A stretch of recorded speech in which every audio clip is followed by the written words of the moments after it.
نحمده ونستعينه ونعوذ بالله من شرور أنفسنا ومن سيئات أعمالنا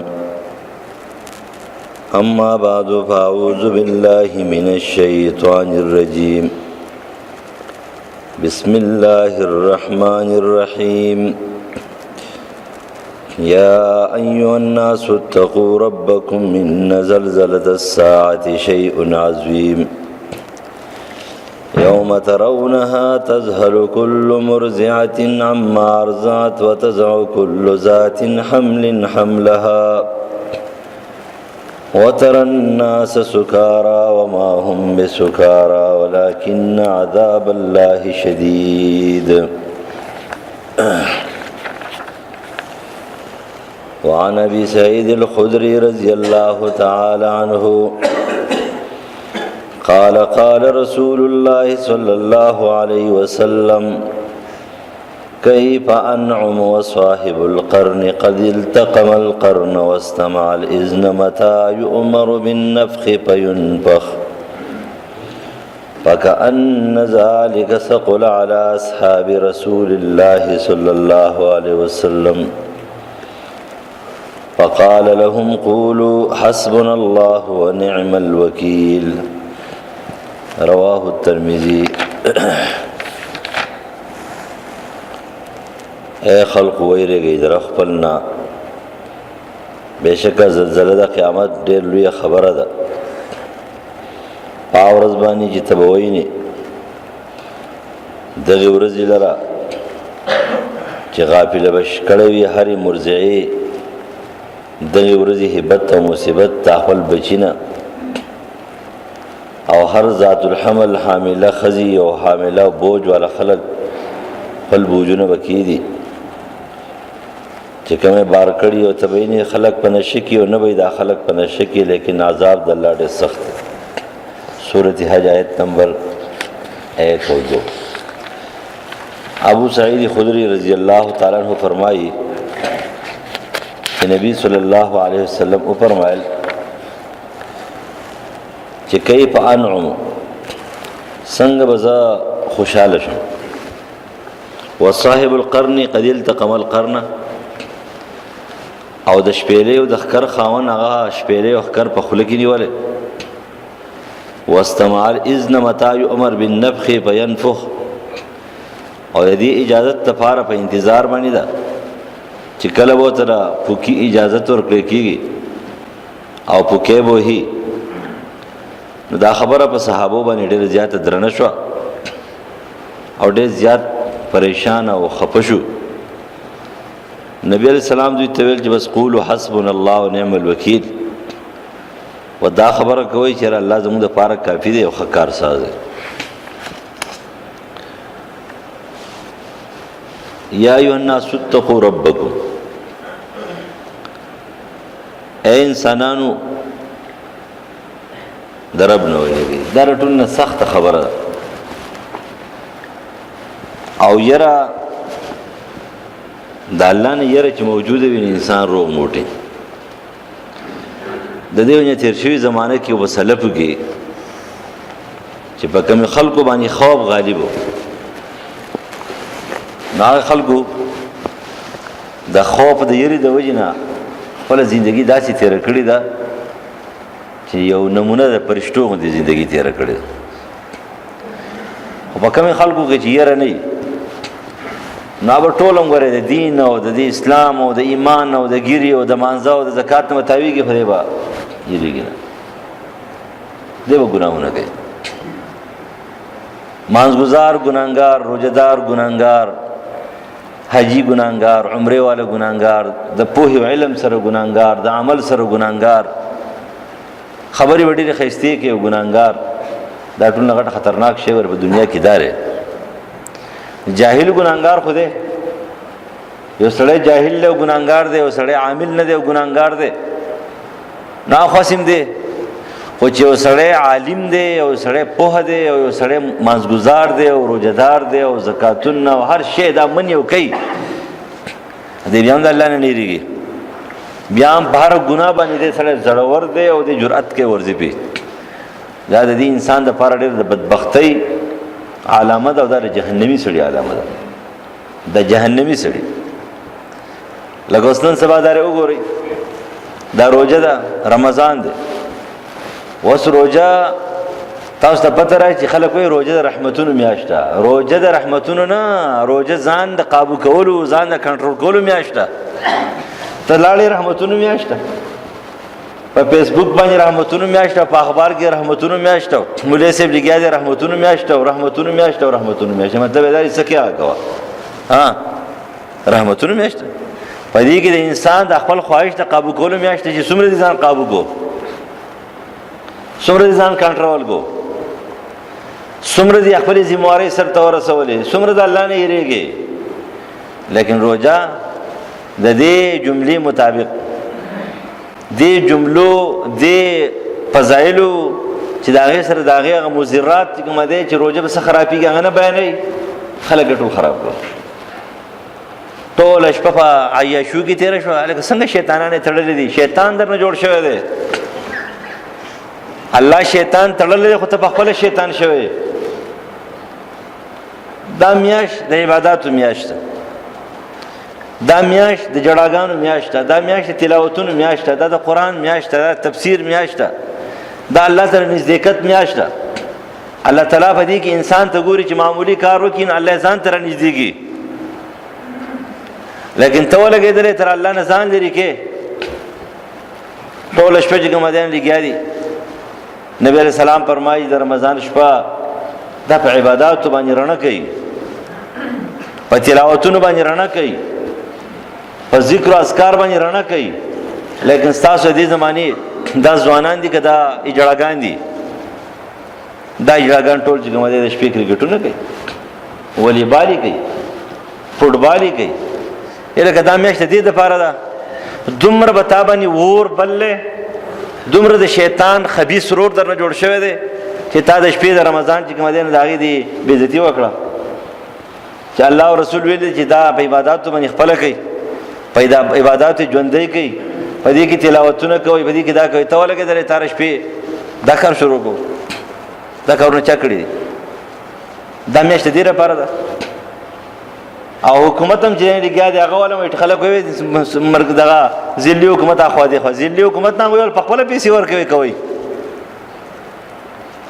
وای کوي الکه دا ورته ولې نه وایي د شپې عبادت کوي ذکر کوي او عبادت لچ راشي هغه تراول چې راشي دومره یره د دماغونو وتلې دومره خوب ته دماغونو وتلې دي چې هغه اول خو تراوی نه کوي او کوي نو په جمعات کې کوم څه کوي تاسو په تر بهر یو شانتي ګناي په جمعات کې بل شانتي ګناي په کعبه کې بل شانتي ګناي په حرم کې بل شانتي ګناي چې په حرم او په کعبه کې ګناه دوه کسان وکړنه الله تی ګټي جوړې کړې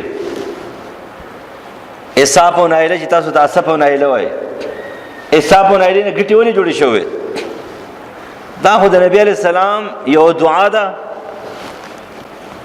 او دا دعا نبی عليه السلام د امت ته پارم کړی ده خو د ځان نه پاره کړی ده چې روسته به داسې بے خوند امتیانی چې ابو ذر نبی صلی الله علیه وسلم امتی ما ته پاغي باندې شرم راځي دې ځان ته امتی وای زګه بده کې د پیغمبر د سنت هیڅ هم نه هیڅ ټک په د پیغمبر د سنت نه خو دعا وکړي پروردګارا دا هم ډېر لوی شرم دی چې امتیان ټولي ګټي لوټي خو خنزیران ته جوړ شي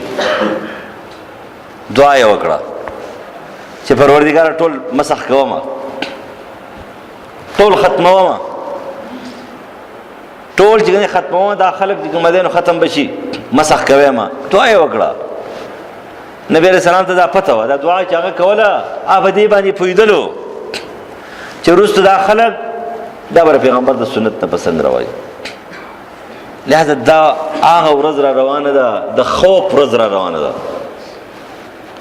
الله موږ له مقرره کوي دا رمضان میاشت د یو موخه ده چې الله تعالی د انسان ظاهري باطینی د خواهشات ټول لارې بند کړي شیطانی لارې بند کړي خوراک کا چې بزان بند کو د خواهشات لارې نفسانی طبيعي خواهشات ختم شو ا کنټرول شو کمزوري شو ضعیف شو کله چې د قران ته متوجي شي قران پتا کې پاندرون کې روحانيت پیدا کو کله چې مانځه ته متوجه شي عبادات کې تا ته روحانیت پیدا کو نو الته قرآن او منځ تا کې روحانیت پیدا کوي. دلته د شیطان لارې درته بندې کړې، خوراک سکاک در باندې د ورځې بند شو، د خواهشاتو طبعي لارې بندې شوې، بیا هم انسان نه جوړېږي. دا مثال بیا هغه دی چې نبی علیہ السلام فرمایي چې څوک د رجوع د شرایطو د آدابو احترام نه کوي، قدر نه کوي، لحاظ نه ساتي، خیال نه ساتي، مثال د هغې غوایي دی چې خولې د تش چې کومه دی نو هغه کتولې اچولی دی او بس خوله بنده ده، د خوراک او څښاک نه خوله بنده ده، بس نور څه نه دی، ځناور دی. او په ځناور کې خواهشات نه ختمېږي. بیا بغاوت نه کتولی ته لرې کې بیا باغي. مونږ د کتولي سره باغیان یو، هغه د بیا هم زموږ نه ښه چې کتولی ورته پروت بیا غلی ولاړي. مونږ د کتولي سره چې کوم د روژې د اهتمام خیال سره نشته دی. ځکه نبي علیه السلام فرمایي چې کله ورته وویل شو چې ته خو د الله رسول ډېر په غم کې، نو هغه ورته په جواب کې څه وایي؟ کیف انعم، څنګه به د دنیا الفتونه، خوشحالۍ، نعمتونه په ځان باندې دا خوشحالیانې ظاهر کما. وصاحب القرن قد التقم القرن. او اسرافیل علیه السلام په خوله کې ښکره شپېلۍ نیولې ده، بالکل تیار ناست دی.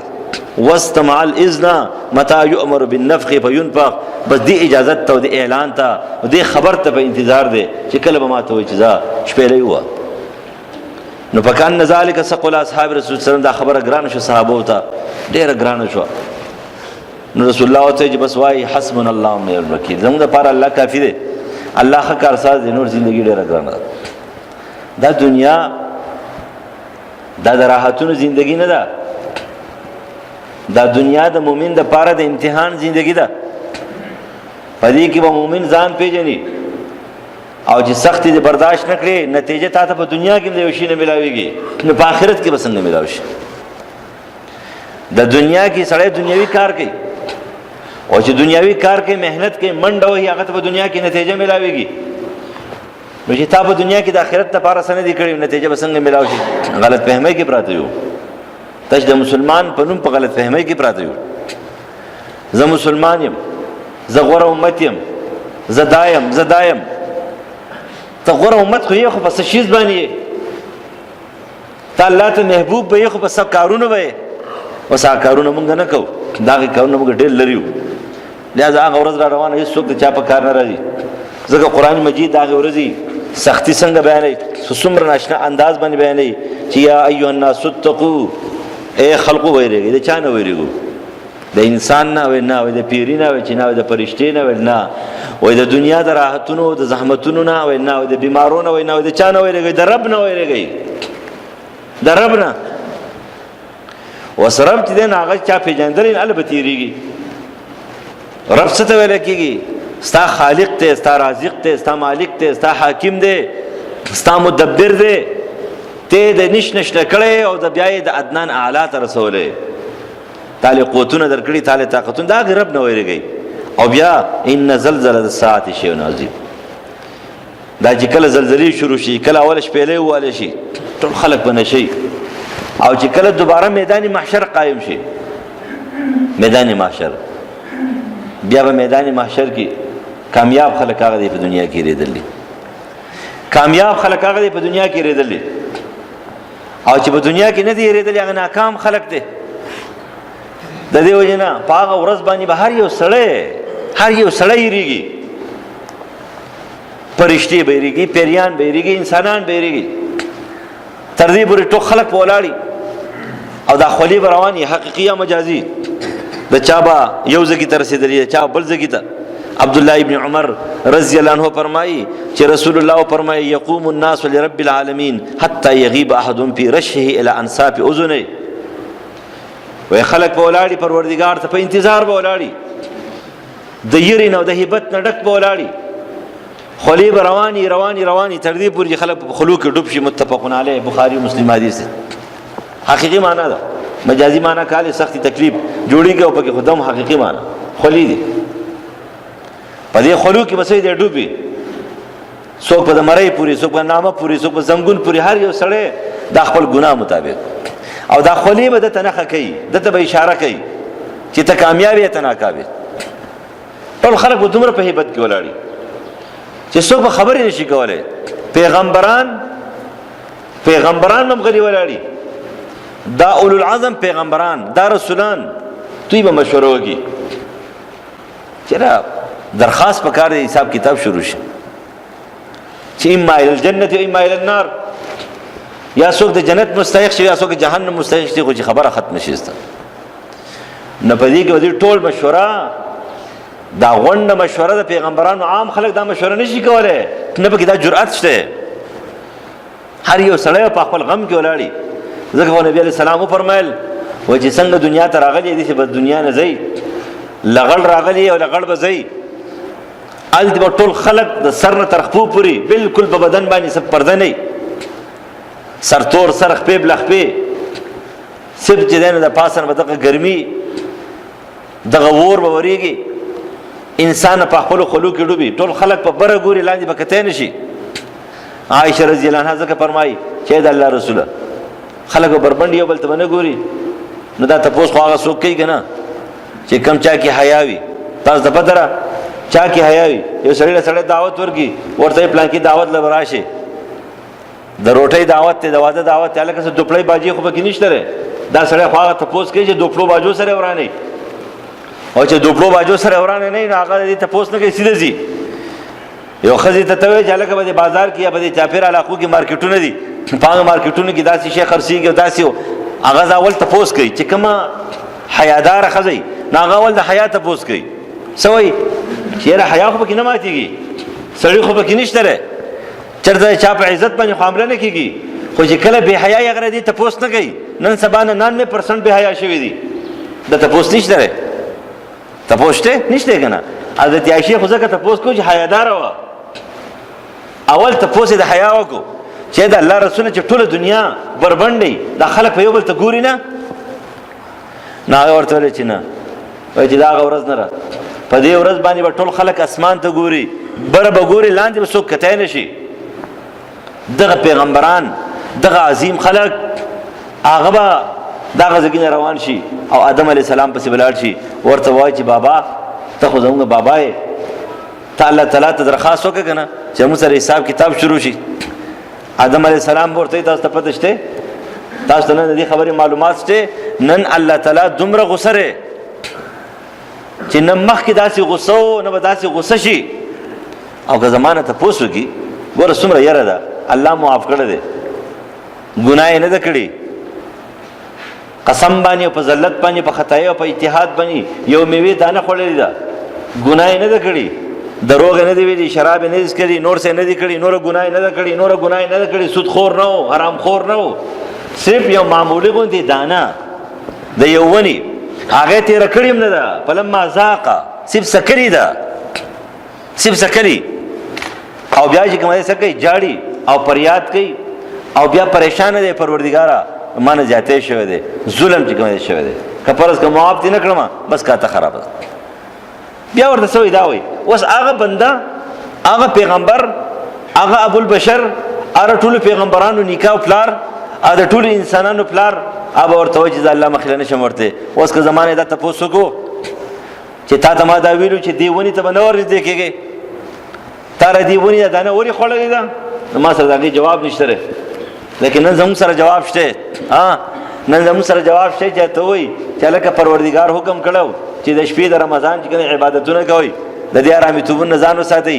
نبي علیه السلام حکم کړی چې د شپې چې کوم تراویح کوئ، قیام اللیل کوئ، ځان لمونځونه کوئ، تلاوتونه کوئ، ذکرونه کوئ، او ته په عباسیاتو کې لګیا وې، تا ټورنمنټونه کول، د الله نه نه یېرېدې، تا دا کول دا کول، نو دی ما سره جواب شته. تاسو خو د هر شي جواب در سره، د هر شي، د فرشتي جواب در سره شته، د شیطان جواب در سره شته، د انسان جواب در سره شته، د الله جواب در سره شته، موږ څه نشته دی تاسو سره شته چې د چا سره جواب نه یا دا کارونه نه کوي، خو جواب ور سره دی. او چې څوک باغي او سرکشه وي نو هغه د آخرت پر ذهن کې دا دي، ډېر خلک داسې دي موږ به دنیا کې لیدلي دي، ډېر زورور زورور ځان ته وایي، ډېر مټور سټور، ډېر مالدار او خلور غوندي شیزونه، هغوی په ذهن کې دا دي چې زه د الله مخې ته مړه نعوذ بالله الله به ما ته څه ووایي، فرشتې به ما ته څه ووایي، لیکن دته دا پته نشته دی چې پر دنیا کې الله تعالی په خو بدو کې څه انسانان پیش کړي چې د هغې مخې ته چا خبرې نه شوی کولی، چنګیز خان، هلاکو خان، عمر فاروق رضی الله عنه، عمر ابن عبدالعزیز، داسې خلک خبرې نه شوی کولی. تفسیر قاسمي نقل کوي وایي چې کله ولید چې دی نو دا مړ شو، حجاج ابن یوسف حکومت واخیستو. نو د حجاج حقداري خو نه بنو امیه حقداري و، سلیمان حقداري و، لیکن حجاج واخیستله. حجاج د مدینې گورنر 23 سال گورنر عمر ابن عبدالعزیز پاتې شوی، بیا هم گورنر و. حجاج ابن یوسف په دنیا کې د دوه کسانو نه هېرېدو، د سعید ابن جبیر او د عمر ابن عبدالعزیز نه هېرېدو. حجاج ظلمونه شروع کړه، مدینې ته راغلی دی، عمر ابن عبدالعزیز یا حج له تللی دی یا عمرې له تللی دی، مدینې کې د ټیم کې نشته. د خلکو نه یې تپوس وکړو، ویل عمر ابن عبدالعزیز مدینه کې څنګه حکومت کوله، څنګه انسان دی، هیبت یې څنګه دی؟ نو خلکو ورته ویل حجاجه وایي زمونږ دی د الله په نوم باندې قسم یې، دومره لوی هیبت دی په هغه کې چې موږ د هغه سترګو ته مخامخ نه دي کتلي، او دومره عاجزه دی، دومره عاجزه چې بس په خاورو کې زموږ سره کښېني، په خاورو کې سملي، ګټه سر تک دی، لنګې سرې دی، پیزار یې نشته دی، ببر سر ګرځي، لیکن دومره هیبت یې دی چې موږ هغه ته کتی نه شو. وایي مینه څنګه ده؟ وایي مینه وایي دومره مینه ده د هر انسان سره چې هر یو سړی دا وایي چې زما خیال دی په دنیا کې ټوله مینه زما سره ده، د خپلو بچو نه، د خپلې ښځې نه، د خپلو ماشومان نه، د خپل خاندان نه، د رعایاو سره زیاته مینه کوي. وایي تاسو څنګه یې؟ ویل مونږ د هغه دپاره خپل بچي مړه کوو، خپل اهل عیال ختموو، هر څه پرېږدو، لیکن د هغه سره مینه کوو. ویل سزا یې څنګه ده؟ وایي سزاګانې چاله نه ورکوي، او چې ډېره تعزیري سزا ورکوي نو د هغه درې لختې وي، چې د هغې نه ډېره زیاته شي 10 لختې وي، او چې د هغې نه ډېر زیات شي نو 13 لختې وي. خو په مدینه کې څوک ګناه نه کوي، په مدینه کې هغه څوک نه خفه کوي، مدینه کې څوک ګناه هیبت و. پر دې دنیا کې داسې خلک تېر شوي د هغې مخې ته څوک خبرې نه شي کولی. هلاکو خان چې کله د بغداد لوټې کودار سره ختم کړل، د بادشاهانو د سرونه یې کټ کړه او د دې وزیرانو د منبرانو سرونه یې کټ کړه، دی باندې یو تخت کېښودلو، تخت. چنګیز خان او هلاکو خان نبي علیه السلام منو تاسو ته پته ده، ځان د مسلمانان ویل د اکبر بادشاه بشان دي، خو قانون یې خپلو، د الله او د رسول قانون نه منو، تلاوت پې کوو، کلمه به ویله لا اله الا الله محمد رسول الله به ویل، خو لیکن قانون یې خپل جوړ کړی، د قرآن او د سنت قانون یې نه منو. نو چې کله دا تخت په د بادشاهانو، وزیرانو او د دې غټانو په سرونو باندې کېښود، راپاسه پې کېناستو او دا یینې بهېدلې، ناګهانه د ماښامې بانګ شروع شو، خلکو خبرې نه شوې کولی. او چې بانګ شروع شو که نه اشهد ان محمد رسول الله، د تپوس وکړو چې اذان ختم شو، څوک زورور دی، څوک غوره دی؟ وایي چنګیز خان زورور و، هلاکو خان زورور دی، هلاکو خان غوره دی. دروغ وایي، دروغ وایي. غوره هغه دی چې 600 کاله بعد هم چې کوم دی هغه اعلان کېږي چې اشهد ان محمد رسول الله ورفعنا لك ذکرک، دا غوره دی. په دې دنیا کې دا خلک تېر شوي، چا یې مخې ته خبرې نه شوې کولی، د عمر فاروق مخې ته چا خبرې نه شوې کولی، د نمرود مخې ته چا خبرې نه شوې کولی، د فرعون مخې ته چا خبرې نه شوې کولی. نو ته به د الله مخې ته څنګه خبرې وکړې، ته به جواب ورکړې چې ته زه زورور یم؟ هېڅوک نو. آدم علیه السلام چې زه جواب نشم کولی، نو بله لار خو راته وښیه که نه، چېرته لاړ شو؟ ویل په نوح علیه السلام پسې لاړ شئ. نوح علیه السلام یو بهترین داعي تېر شوی دی، تکلیفونه برداشت کړي دي، رسول دی، اولوالعزم پیغمبر دی. او چې نوح علیه السلام ته راشي نو هغه به څومره یېرېږي، هر چا سره خپل غم دی، هر چا سره، خو د شیطان د رور سره غم نشتی. شیطان چې ولې 11 کاله تربیت کړی د هغه سره غم نشتی، چې د شیطان د تربیت نه بهر دی د هغه سره غم دی. نو هغه به ورته وایي چې زه نشم ورتلی. ویل چې ولې؟ ویل ځکه چې کله خلق غر کېدل نو ما ورته وایي چې پروردګاره چې ان ابني من اهلي، دا زما بچی خو زما د اهل نه دی. او ما ته به جواب کې راته وویل چې لیس من اهلک انه عمل غیر صالح، دا بد عمل ستا بچی نه دی، دا ستا اهل نه دی، پرهیزګار نه دی، دی مشرک دی. نو که زما نه اوس تپوس وکړي تا ولې زما نه مطالبه کوله؟ ما سره جواب نشته دی. نن الله غصه دی، مخکې هم داسې نه، وروسته هم داسې دی. نو بل څوک راته وښیه، وایي خلیل الله ته ورشئ، ابراهیم علیه السلام ته. ابراهیم علیه السلام خبر الله تعالی خامخا مني.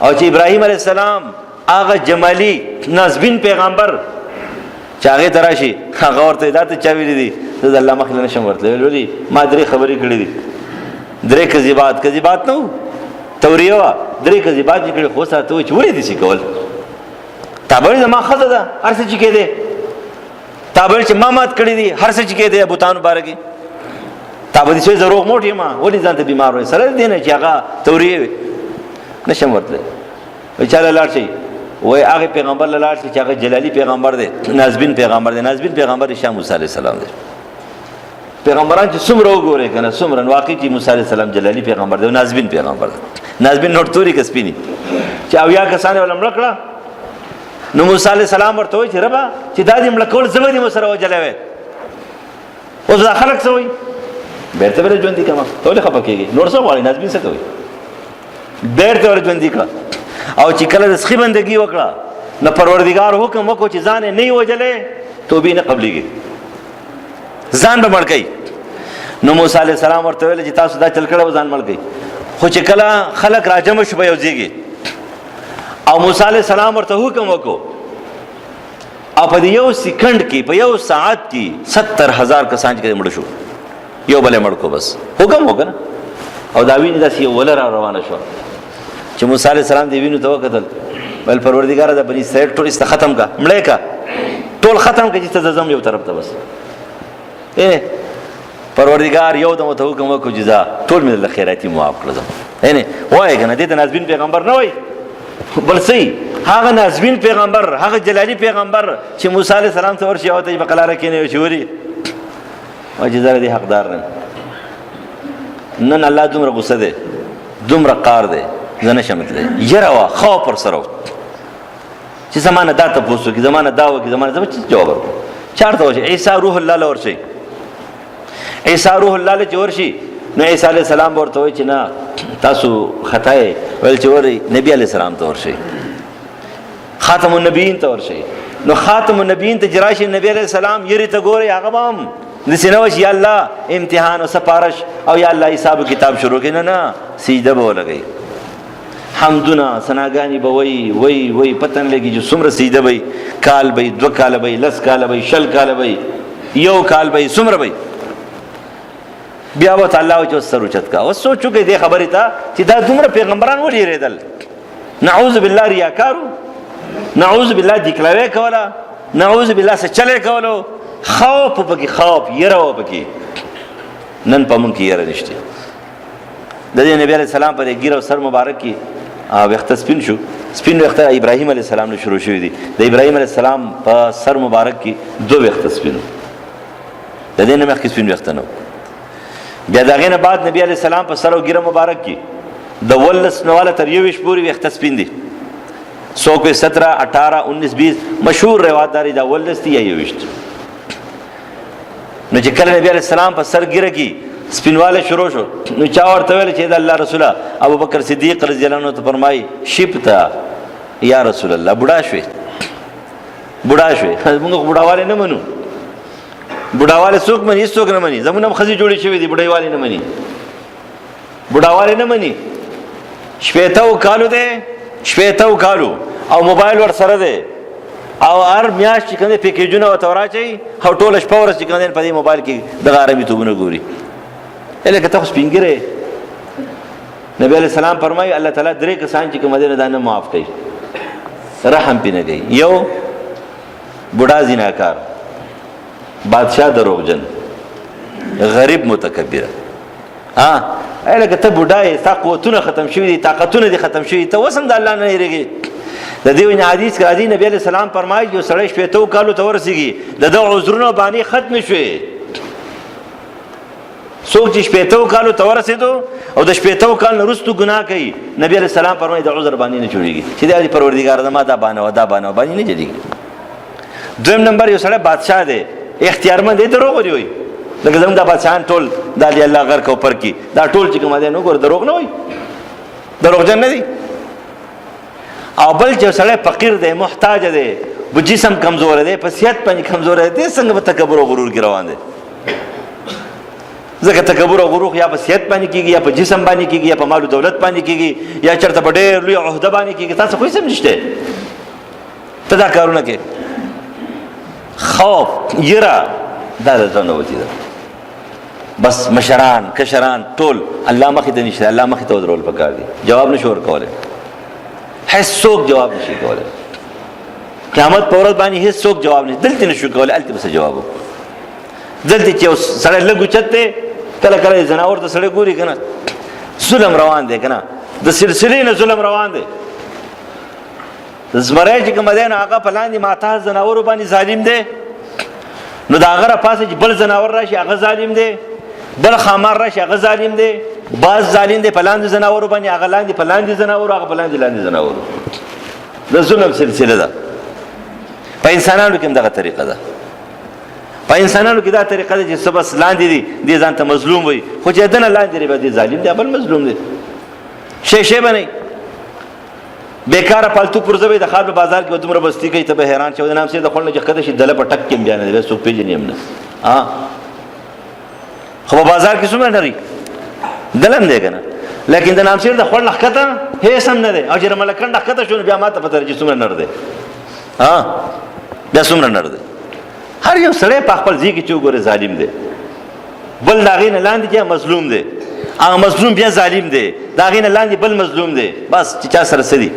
خو لیکن الله تعالی عادل دی، الله تعالی انصاف کوي. دا زما انصاف دی، جهنم د الله انصاف دی.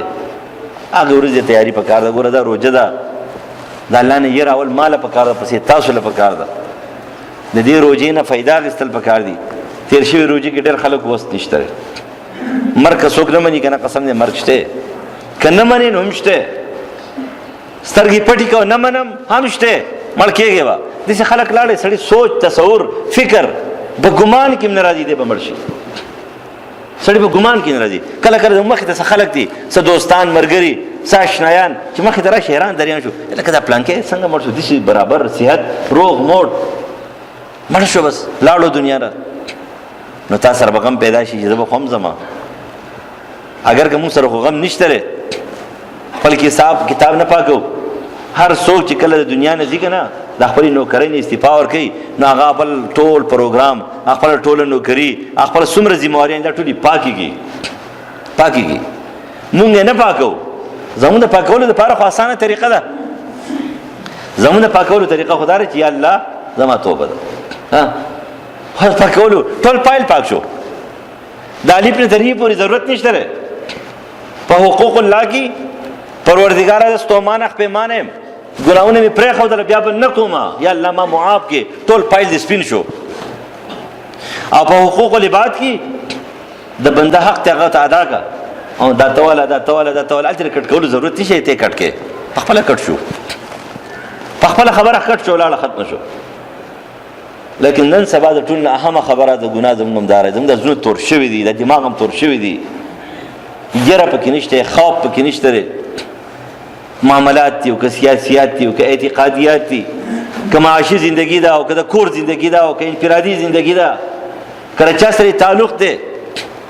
هر یو سړی چې ګورې نو بس په دې ورپسې دی چې ځان له ما په دنیا کې څه وکړې، الله دې خفه شي، رسول دې خفه شي، انسانان دې خفه شي، فرشتې دې خفه شي، هر څه دې خفه شي. تش د خپل ذاتي معمولي 2-3 منټو د خوشحالۍ دپاره مونږ ټول هر څه چې دی نو څه دي دا هېر کړي دي. او دا ټوله دنیا دا پاتې ده. مالدار او غریب، صحتمند او رنځور، مالدار او غریب، صحتمند او رنځور، نسبي او غیر نسبي. دا ته جو ته نسبي غیر نسبي وي. غیر نسبي خو ولد زنا ته وایي. غیر نسبي ولد زنا ته وایي. او نسبي چاته وایي ان اکرمکم عند الله اتقا ته وایي. وس قتل غواړي چې غیر نسبي کم خلق ته، کم خلق چې ځان ته ګوتې نیسي، دا غټ غټ خلق دی ته لاړ شه وګوره دوی کورونه، د دوی ماحول وګوره، د دوی ښځې وګوره، دا کوم ځای کې ګرځي، چېرته دي؟ نسبي غیر نسبي نه پېژنې مړه. غیر نسبي ولد زنا ته وایي. نسبي چې کوم دی پرهېزګار ته وایي. اوس ته پرهېزګار یې که نه، ته غیر پرهېزګار یې. غیر پرهېزګار ته ځان ته نسبي څنګه وي؟ او که پرهېزګار یې نو بیا نسبي. ان اکرمکم عند الله اتقاکم. مونږ دغه فرق نشته دی. بس زه پلانکي زوی یم او زما داسې چل دی، او زندګي مې زندګي روژې خورمه، شراب څکمه، زنا کومه، حرامي یم، هر غلط کار کومه، په هر غلط لار ورپسې یم، او زه ډېر اوچت سړی یم. ځان ته وې، ځان ته خان لالا وې، ځان ته چې کوم ملک صاحب وې، ځان ته چې کوم اوچت سړی وې که نه. نو خلک درته وایي د فرشتو په رجسټر کې ستا دا نوم شته، د انسانانو پر رجستر کې دا نوم شته، د الله تعالی پر رجستر کې دا نوم شته، نه چې د الله پر رجستر کې نشته، د فرشتو پر رجستر کې نشته، د انسانانو پر رجستر کې نشته. بس ځان ته وایم، نو بیا ځان ته وایي کې نه راځي. د الله په نظر کې ځان چتول غواړي، نه څوک په کار راغلی دی نه راځي. چې نبی علیہ السلام خپل لور، هغه لور چې څومره محبوبه لور ده، فاطمه الزهرا سید النساء اهل الجنه، چې د جنت ته ښځو سرداره ده، هغې عظیم لور ته وایي. هغه عظیم لور راغلو، نبی علیہ السلام په شانتي خبرې به یې کولې، د نبی علیہ السلام په شانتي تګ. حضرت عایشه رضی الله فرمایي یو ځل را روانه وه، زه یو دم راپاڅېدم، ما چې نبی علیہ السلام ما فاطمه رضی الله عنها راغله. بیا مې نبی علیہ السلام ته چې فاطمه رضی الله عنها راغلې وه ستاسو خواله، تاسو نه وایي. نبی علیہ السلام ماسخوتن لمونځ یې کړی دی، ناوخته دی، بس سیده راوړ شو. چې ورغی نو بس هغه خو په ځمکه په ټولو بنو قینقا بازار څه چې کوي دا وي کور 2 میله فاصله باندې نبی علیہ السلام د کور نه بهر د شپې لاړول دي. او چې ورغی نو حسن او حسین ماشومان وده دي، او علی فاطمه رضی الله خبرې کوي یختی. نبی علیہ السلام لاړو په دې مینس کې کېناستلو. فاطمه رضی الله عنها فرمایي د هغې خپې مبارکي، د هغې یخوالی، هغه زما د دې وجود سره چې ولګېد، وجود مې بالکل سم یخ شو، یو سکون ورته میلاو شو. هغه چې ماشومان وده دي هغه ډېر مین و. هلته لاړ، هغې بیبي، هغې عظیمې بیبي ته څه وایي، که څه غواړې که نه زما نه دلتې وغواړه. هلته زه په کار نه راځم، هلته څوک د چا په کار نه راځي، زما نه دلتې وغواړه. دلتې څه درڅه شته، څه درڅه نشتي، مطالبه وکړه، لیکن هلته به درڅه نه میلاوي. هلته د انسان سره خپل عقیده، خپل عمل. او که ته چې نبی علیہ السلام فرمایي چې زه به د امت سفارش کوم، د اهل کبایرو سفارش وکړم، نو د هغې دپاره حدبندي ده. نبی علیہ السلام په خپله فرمایي یهد له حد ده، ما دپاره به حدبندي مقرر شي. ته په هغه حد کې یې که نه، ته په هغې کې یې که نه، په دې تمه او په دې امید باندې ناست یې او ګناهونه کې، په دې تمه او په دې امید باندې ناست یې او د الله نه یېرېږې چې بس زه نبی علیہ السلام به سفارش کوي، امت محمدی صلی الله علیه وسلم کې یم، غوره امت کې یم، او دایم او دایم. خیر دی که روجې خورم، خیر دی که منځونه نه کوم، خیر دی که زکاتونه نه ورکوم، خیر دی که حرام خور یم، خیر دی که غل یم او ډاکو یم او زیناکار او شرابي یم، هر څه چې کوم پروا نشته. نه نه، په دې باندې کار نه کېږي. لہذا د هغې ورځې دپاره تیاري پکار ده. یو لوی میدان را روان دی، څوک د چا په کار نه راځي. قسم دی په دې دنیا کې سړي زوی، بچی، رور، تربور وغیره په کار نه راځي، هېڅوک په کار نه راځي. کله چې ګیر شي که نه موږ ته پته راکنه، کله چې ګیر شي دا یو دور راغلی دی مخکې زمانه کې دور، دا چې کومه په دې ملکنډ باندې دا وبا راغلې وه، په ملاکنډ ډویژن باندې، په دې کې تاسو ته پته ده چې مظلومان ګرفتار شو که نه، هم چا غږ نه شو کولی. ورور یې سنویل، تره یې سنویل، وراره یې سنویل، ګرفتارېږم هم په دې کې څوک په کار نه راتله.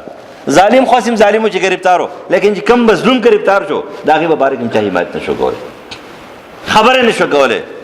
هلته به څنګه چې یو سړی ظالم یو ګرفتار شي، د هغې به څنګه حمایت وشي، د هغې به څنګه څوک په کار راشي. هلته به څوک خلاص کړي. هر یو سړي سره به هېڅ هم نه، مال به نه، دولت به نه، هېڅ به نه. دې دنیا کې څه وکړه ودې کړه. دا الله تعالی یو مقرره کړې ده، بهترینه میاشت یې راکړې ده. ته رحمتونو میاشت وې، د انسانانو د جوړېدو میاشت ده، چې انسان درنه جوړ شوی نه، الله در باندې رحمت نه کوي. ګوره یاد ساته، چې مسلمان درنه جوړ شوی نه، الله در باندې رحمت نه کوي. چې روزهدار نه جوړ شوی نه، الله در باندې رحمت نه کوي. چې مازګزار درنه جوړ شوی نه، تش رحمت دی. دا د انسان نوم دی رحمت، چې رحمتونو میاشت ده. روزې به خورم د رحمتونو میاشت ده، غل به یم د رحمتونو میاشت ده، مونځ به نه کوم د رحمتونو میاشت ده. تا ته چا ویلي؟ دا بیا د رحمتونو میاشت ده، د قهرونو میاشت ده. بار چې ګناه کې د هغې یو سزا، او چې په جومات کې کې د هغې بله سزا، او چې په بیت الله کې کې تاسو ولدو چې دا څه په نایلې چې ګټې جوړې شوې، او چې په دې روژه کې کې د هغې بله سزا، د عامو میاشتو بله سزا ده. ثوابونه زیات دي خو عذابونه هم زیات دي. ته توهین چې کې نو توهین سزا به هم ډېرې. تاسو نه یې کتلي چې یو سړی چې دی هغه پوه دی، پیغمبرانو ګناهونه نه دي کړي، په معمولي ذلت باندې قرآن ورته څومره سختې خبرې کړي. ولې ورته کړي؟ غټ خلک وو، عظیم خلک وو، دا نه چې هغوی ګناه کړي.